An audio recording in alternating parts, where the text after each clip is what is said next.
Are you good? And we are back again. A new location again. You're in the Your basement now. location? Yeah, I'm in the basement of the job I'm working in right now. Does it echo? That's perfect. It's all right. All right. So this is the bedroom I did in the basement. This job I'm doing for this guy is like we've done everything. He's done the plumbing, the electrical. We did some high engineering wall for the water, so I can't hurt the drywall. We built like this back wall stopper out of steel and self-leveling. And so if Oh, yeah. water does come in, it just travels all the way down to the sump pump. Yeah. So it's crazy stuff. But it's just that's just temporary on this house. So down here I have the another station because I had two stations in this house because I didn't want to travel up and down with different tools and stuff. And actually, like the walls, the job you're looking at, my son did most of the work. While he was Nice. letting, I was doing electrical and plumbing stuff. And I was amazed. Like he was one of the kids that really didn't like coming to work with me, right? Mm-hmm. And like, and he was like, I think in fifth, sixth grade when he started boxing with my Fat Boy 8-inch box. And so he did the old process of pumping it up with the tube and filling it up. And but he never ran big boxes. Now he's graduated now from school, military, and he can hold a big box now, right? Totally. Oh, yeah, I bet. And it's like one of the days he stopped coming in. It's like, why'd you stop coming in for? He's like, Dad, there's nothing for me to do. I did everything. And that's how fast it goes. And early, it wasn't much training. It wasn't much training. I think when you get really good at what you're doing, when you go to train someone, it just makes it easier to Yep. teach them. And so you have to give them their space. You can't be in their face. You have to let them work and let them figure it out because they're going to do it a little different than you, and it's okay, right? Yeah, So you can't be on top of people when you're teaching them. You need to, they can watch you, you can teach them, and then you've got to leave them to their own devices for that reason. Because if it's something might be more comfortable for me than you, but I'm getting to the same end with the same somewhat of an understanding of the technique, but you really do have to figure it out on your own. Having someone there going every time you do anything, yeah, it raises everybody's anxiety, right? And they don't learn. They're worried about pleasing you instead of worried about learning the tools. right. Yeah. And you can never yell at the person, and just let them do it. I did a post the other day. I don't know if you saw it. Was that girl who was running my applicator pan? Yeah. Yeah. Yeah. Yeah. So I'm at the same job, and in the kitchen they decided to put their stove in an island, and so they couldn't have a door there. And it's like, so I'm gonna Oh, take off the door. We're gonna wrap it, do a barn door. The next thing you know, it was two more. There's three doors they wanted to do in the home. right. That's 15 corners, and I'm already packed up, ready to leave. So I came in from another job and I set it up and I started doing these corners. And I was live on Instagram. Mm-hmm. So if you want to see the live one, she just comes in and takes over. She comes in and she took the corner and I said, "You're gonna use that to run that?" Yeah. Runs it right through there. Like, where do you want it? Over there. Puts it up there, gets another corner. Yeah. So she wasn't doing the like setting the corner, like wiping and stuff, but Yeah. But get it on the wall. running the applicator. And Yeah. that's a whole other teaching thing right there. But I didn't have to teach her anything. She just did it. Yeah. That's how easy it is for that tool to work, Yeah. you know. And she's a junior, she's only a junior in high school. Well, And I've been working with her dad, and she's like, know what we should do, Richard? I said, what? We should do our own, we should buy houses and fix them. Me, you, and my dad. yeah. That's where I did we can do That'd be that. that'd be dope. Yeah. Yeah. I So mean, there's so many places for younger people when you get the right tools set. Like, because your journeyman's going to come and set those because he knows how to set them. But you don't need to be filling them. You don't need to be cutting them. You don't need to be placing them. You know what I mean? As the journeyman, you could walk into a room, have everything placed, and you just come in and you're in and out of there, and then you're into the next room doing it. And you should be able to keep up. At least the kids should be able to keep up with you right. doing that. And now you've got somebody that doesn't know anything about anything, earning a good wage. because they're working and they're making you more efficient. I used to have guys work with me and they would go, I feel like I didn't do anything today. Oh, And yeah. I would point at what we did. And I said, you think I could have done that by myself today? Right. And not nearly as fast when you've got somebody assisting correctly, because you're the installer, you're the guy, the journeyman is the guy, everyone else is assisting the journeyman. And that's how you learn. And you might feel like you're not doing anything, but you're learning the routine and you're learning how to do things. So, when you do jump in the driver's seat, you know how to prep all your own shit, the process to do it. And now you're just the one applying, or maybe you got a person helping you. And that is, in my opinion, that's the correct way to be teaching people. But it has to be with the right tools. And it has to be the right learning curve. And I think these things that you're making is really, really assisting with that. You got a high school kid coming in and applying the right amount of mud to a corner bead. That's insane if you think about it. Yeah, I was just like, oh my goodness, I can't believe you just did that. Yeah. I tried, like, I go to people's homes, like in the basement, I had one corner to install in the bedroom, and I had the homeowner do it, and I showed her. That girl, I didn't have to show anything; she just did it. Just walked in. I was like, oh my God, this is so awesome. I gotta record you now. She's Yeah, like, sure. So that video I recorded, that was her second corner actually going through the corner. it's all right. And she didn't have any problems with it. I was like, holy smokes, so awesome. I was super excited to see that. Yeah. And I was going to go in 2020 in the high school, and I was invited to show the kids, firewall stuff. And at the time, I was super, super excited. At the time, Trimtex was like one of my favorite companies to do work with, because I could be creative, and it's not really so much creative now with some of the corners that they have, but I could still teach it, Yeah. Yeah. And so just because my favorite corner is not there anymore doesn't mean I don't like them anymore. It's just that it helped me in situations where sometimes you need a special corner and you don't have it anymore. Yeah. But it is what it is. 2020 I think hurt everybody at a certain point. I think so too. Yeah. So yeah. So speaking of Trimtex, so I'm starting to do those teach outs to kind of get into teaching younger people. And with some of our events now, we're incorporating the fast edge instead of regular, just to get the product in there, like show people that you can use something a little different. And they were so happy to throw that stuff in, like donate it. I reached out to them just because I was like, this is what we're going to be doing. I don't want to upset anybody by it. And they're like, hey, just let us know what you need. It's that was my first real interaction with them. They're really good people there. Yeah, I see that. I kind of miss not working with them. But again, like the corners, what am I supposed to show with fast edge? Like, what can I ever show, So like down here, you can see the wall down here. But I didn't mean to cut you off there. Doorway here, that's like no coat fast edge, or to me they're the same. They're really sharp, And so I don't particularly like them on every corner, but like this is going to be a pocket door, like a sliding barn door.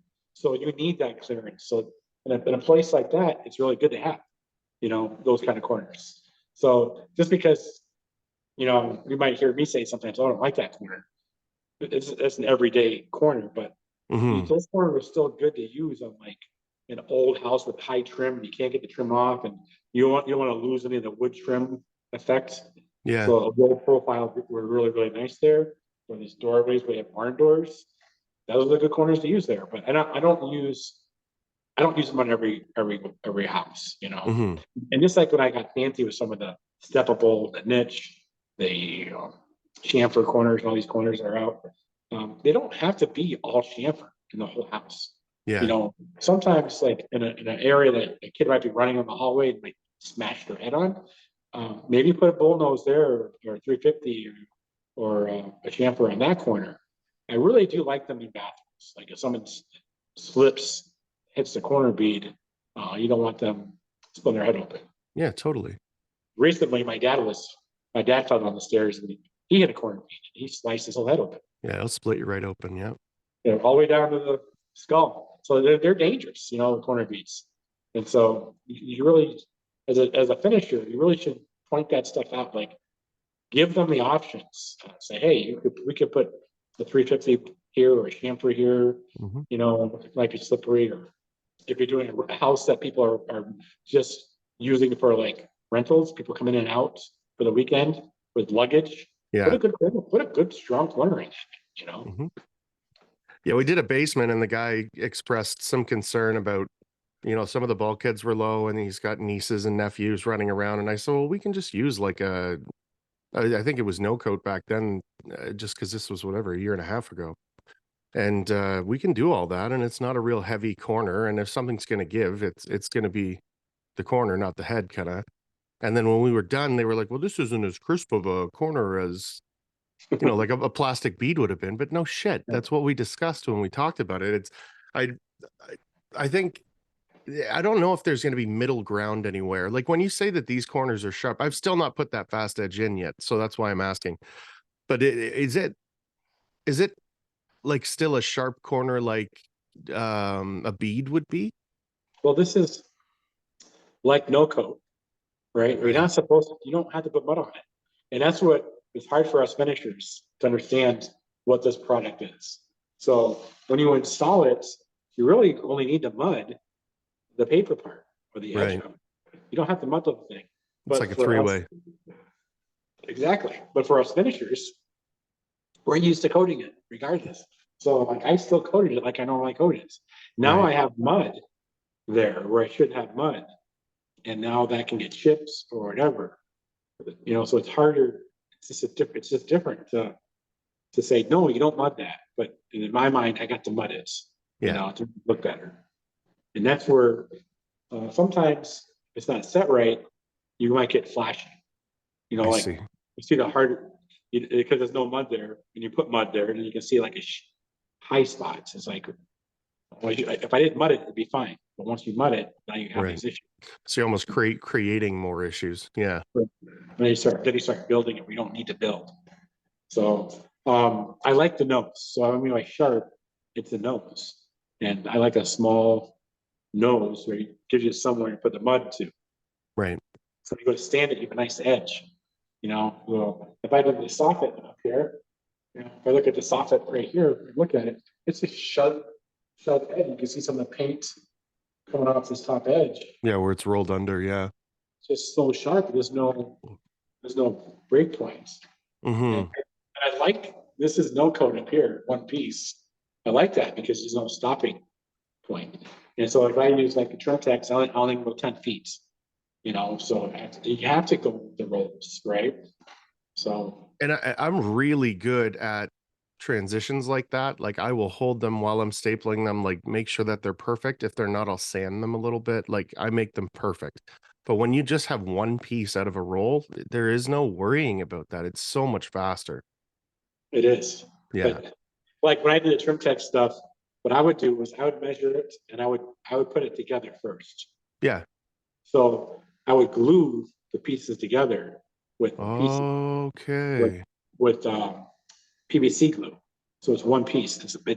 It's fused together, right? And put it all up at once. Yeah. So like you cut it on that miter saw, so it's clean cut, and then you splice it, and then you put like a backing in it. And so like where the drywall is set, you notch that out so you don't build that out. But I always fuse my corners together on any of those longer runs and making it one transition. I never you couldn't see my splices basically. But that's work. It's extra work. People don't understand the work that goes into something to make it look like that. Well, my corner bead work takes a long time, but it looks fantastic. So that's why I do it.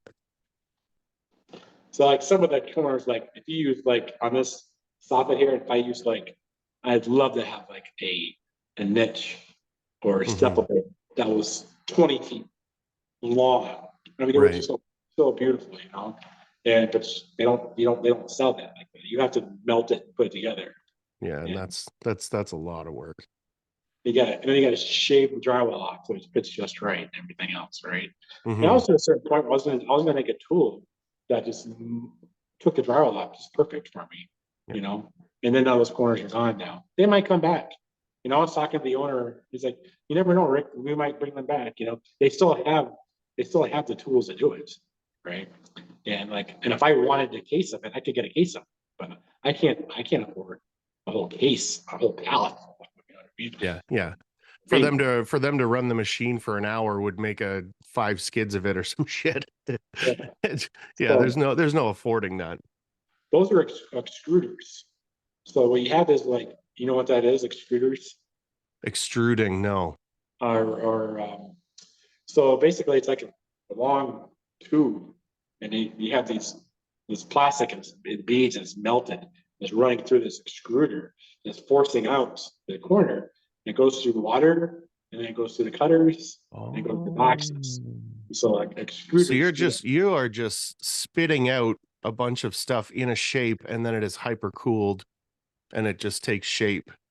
Yeah. And then it's cut at 10 feet or so. That's very interesting. It's really cool. The system they have there is really, really cool.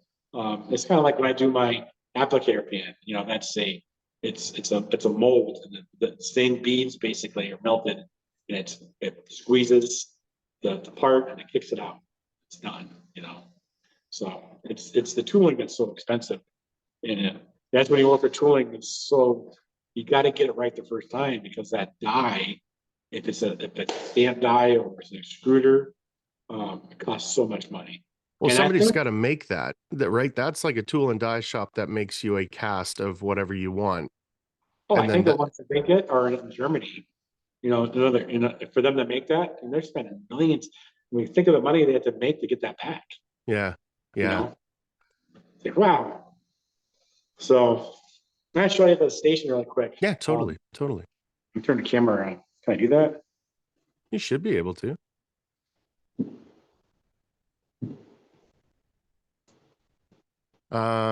So open your screen, click on you, and it'll make you big. Yep. And then double touch it, and it should switch you around. We did that for Nate the other day. He actually sat here when we did the podcast, so that was kind of cool.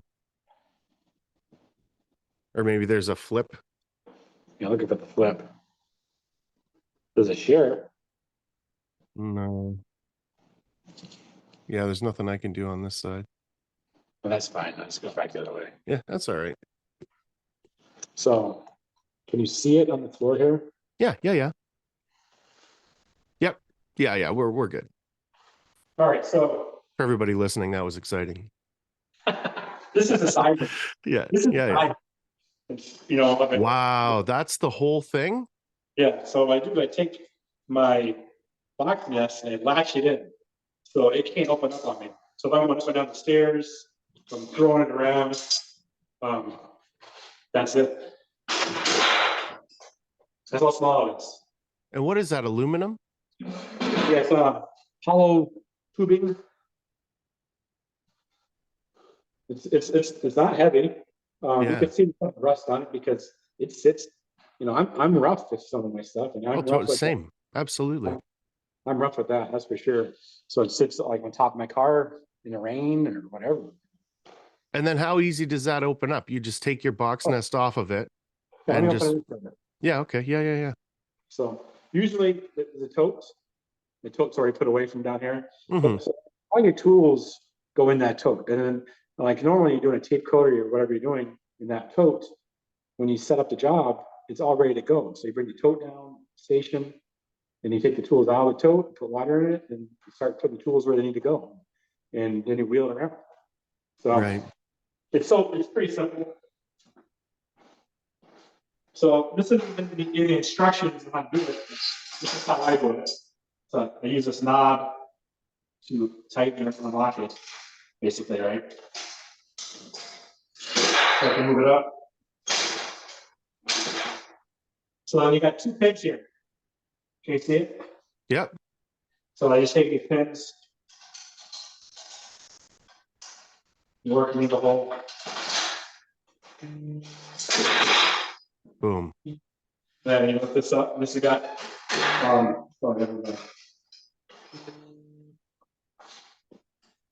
Wolfgang's calling me. I was gonna say this will be all the people messaging you like, you're not leaving, are you? Oh boy. Sorry, Wolfgang. I mean, I am wearing your hat though, buddy. The pin there, you last shot in. And you're good. Yeah, and then you just got the toad and then where the bucket sits to the left. The opposite direction. Right now, that's basically my packaging. But the way that that is sitting on that, that's how you're locking it into place when it's collapsed. I lost you. Oh, I said the way that that box is, the cradle is sitting on it, that's how it locks together. Yes. That's crazy, man. I think I lost my sound. Oh, you can't hear me? I can hear you, but it's like really distant. Now that could be because he's still calling. Sometimes it slows this part down. Okay. But you can hear me just normal. You can hear me just man. normal. Yeah, we're good.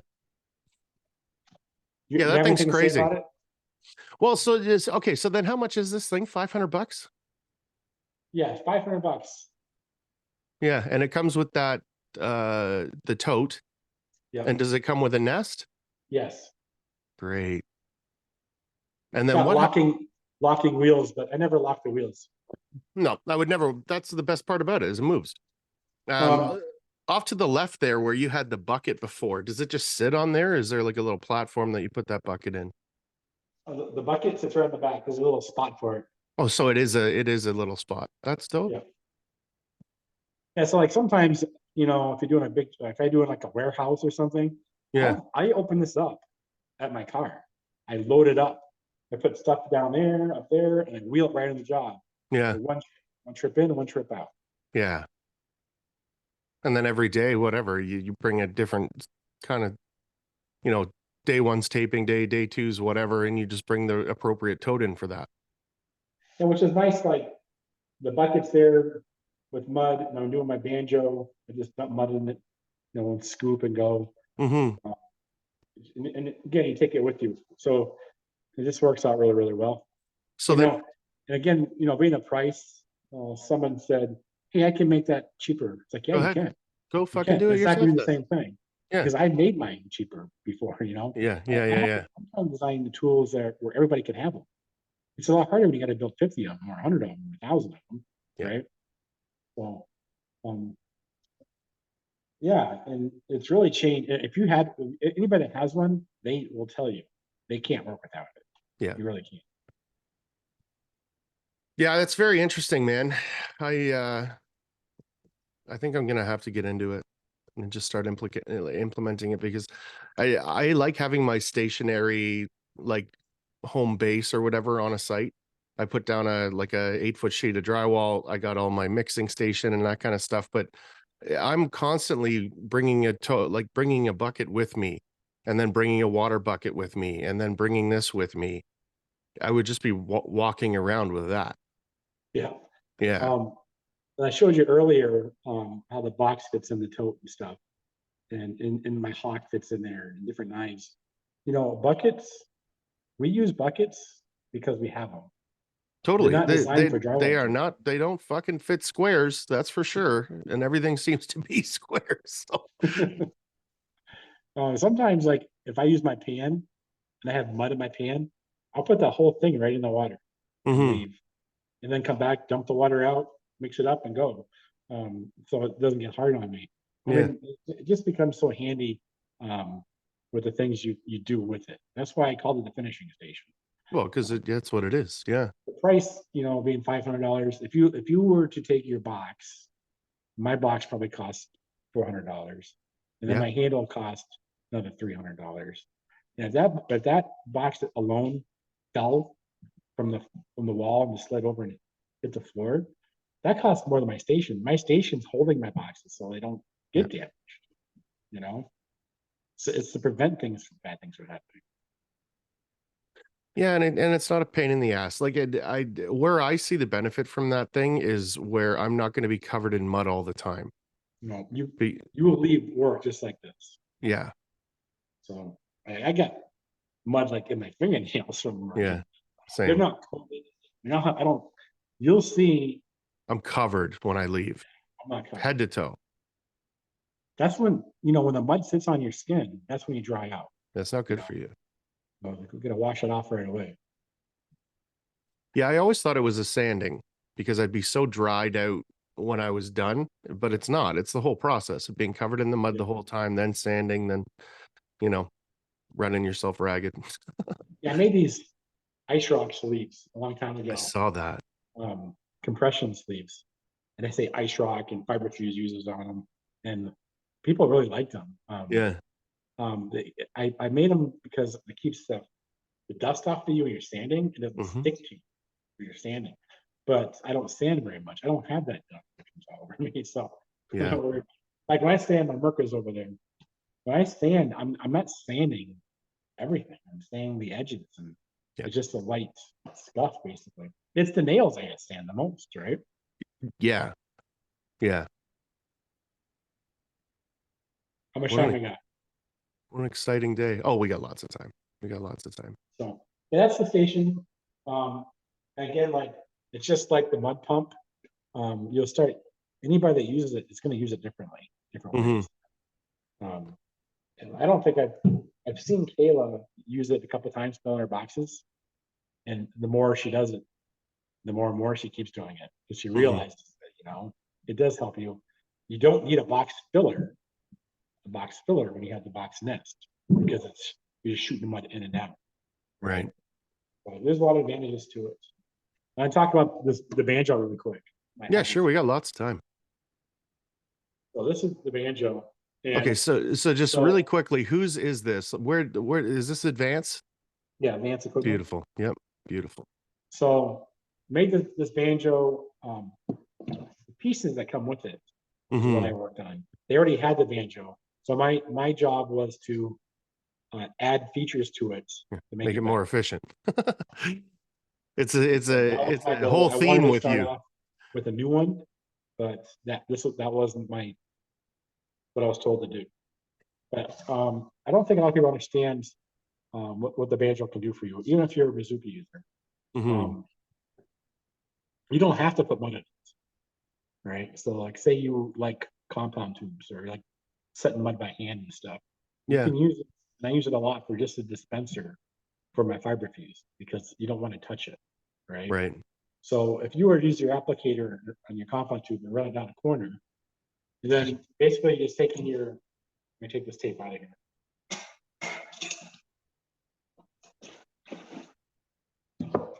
The C paper tape in my banjo, something you might not ever see again. I never thought that I would see that. Yeah, it's all Fiberfuse. So if you were to set the mud in the corner, and like all tube users do with their applicator, and then they have a tape reel, and they're putting the tape in. All you have to do with this one is you would just push this in, lock it in, and then you can just run your tape right down that corner, and it's going to set it into the corner, and you cut it. And so I do that a lot on smaller jobs. The only thing I have to clean is this. There's no mud inside. And just to be clear with everybody, you're using Fiberfuse in your corners. Is it Fiberfuse Max or just regular Fiberfuse? Oh, it doesn't matter what it is. Okay. Fiberfuse Max, you can be more aggressive with. You can really pull it. Fiberfuse, you got to be more delicate. Yeah. So when I'm using Fiberfuse, I'm more delicate, using it's more like a creaser, like a bazooka. Yeah. But I'm using paper tape or Fiberfuse Max, I'm really rolling it. So that's your whole rolling step, and then you flush. Yeah. Okay. So this is designed with wheels. This wheel is designed with little grooves, so it applies mud on the outside. Then I have this radius. Yeah, so it's not sharp. So it doesn't cut the Fiberfuse. Right. Right. So sometimes I'll put the wheel out just to reach up higher on it, on the ceilings. And then with the flats, I'm a banjo user, so I still pull and slap my corner, my tape, pull slap. So sometimes you'll see a video of me like pulling and slapping, like, hey, why aren't you using the wheels? Like I am, but at that point I'm not. Yeah. Because when you're running a banjo, you have to set that tape tight to the wall, so is the first is a pull, slap. Mhm. Now it's locked, and then you roll, right? You just don't start rolling right from the beginning, like a bazooka, right? So it's almost like when you run your bazooka, you leave a little tape when you start Yes. your corner, right? Same thing. And then it Right. pulls it. Yeah.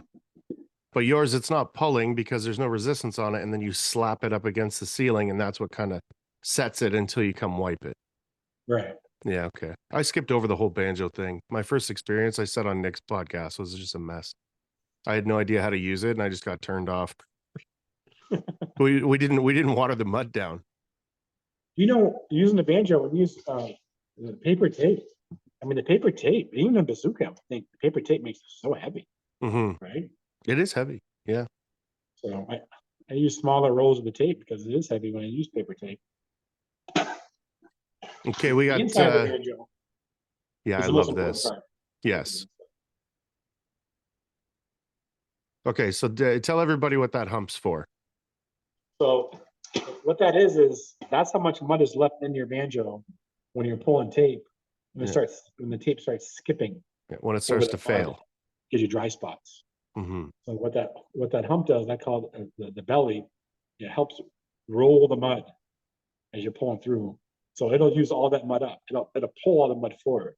Right. So and it's really, really important when running a banjo. Yeah, because you don't want to be skipping over the top of your mud when it's 3/4 of the way empty. You want to use it till it's empty and have It it also be makes it consistent. so it's easier to pull the fiber fuse. So like Okay. some of these banjos that are flat on the bottom, you'll just rip that fiber fuse. It's too much weight. No shit. Yeah, okay. It's not assisting you when you're pulling it with that belly in there. It kind of helps roll, Yeah. make it flow so much nicer. And it's all stainless steel. So the biggest problem with fiber fuse, because I use fiber fuse, is that when you're pulling the tape, even if it's paper tape, on the door side where it comes through, it starts to cut the banjo. Right. It's like a paper cut, right? And it'll keep cutting it. And once it finds that groove, once it starts it, Yeah. it follows that same groove until it cuts right through it. It's like the path of the water. You're done, Yeah. right? Yeah. I've used the Homex banjo when it first came out. I love that little banjo. I think it was great. It got me started, but I was always changing it, and trying to make it work better for me. What I did was on the first one I ever did, because it has 3 little latches for the door to come off. I thought that was a pain in the butt. Oh, totally. So I drilled a hole in the bottom of it, and I would just squirt mud in there, and that's how I filled my banjo. Why I not? put a Yeah. cork in the bottom of it. Yeah. And when I realized doing it that way, there was another step that needed to be done with the tape. You have to move the tape. You just can't put mud in it. Oh, right. I think now there's a company, it's like an orange color, that copied that way I did my own banjo. Mm-hmm. Put it into a nest and they fill it out. Weird. And it's like, you coming on with that? This is last year. You coming on with this now that I did back in 2009? Yeah. You are so far behind. That is some of my favorite stuff with you is when you send a picture, I'm like, oh, is that something new? I think I just saw that. And you're like, check the date on that. And it's like 2008 or something. And I'm like, Jesus. So we got 6 minutes, 6 minutes left. Well, I think that's good.